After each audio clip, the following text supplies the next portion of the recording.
কার মাঝারে কি আছে একমাত্র যে তৈরি করেছেন তিনিই জানেন, যেটা তার চোখে বলে।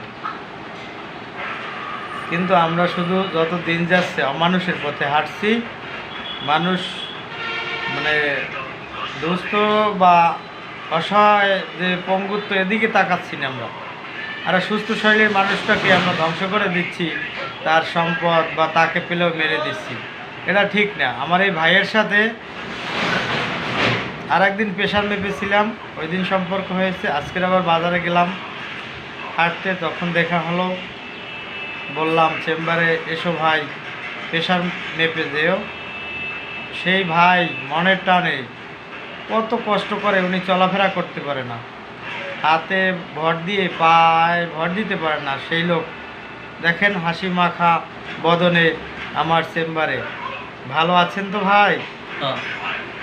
দেখতেই পাচ্ছেন তার পা দিয়ে চলাফেরা করতে অনেক কষ্ট। হ্যাঁ, কারণ ছোটোবেলায় সমস্যাটি হয়।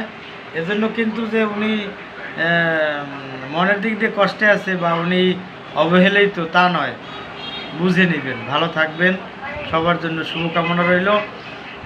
দ্রুতই লাইভ থেকে বিদায় নিলাম, ভিডিও থেকে, কারণ আমার পেশেন্ট আছে।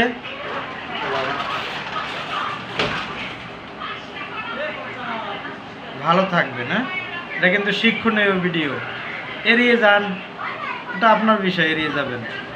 আর যদি নিত্য নতুন এভাবে শিক্ষণীয় ভিডিও দেখার চায় তাহলে লাইক ও কমেন্ট করে জানাবেন।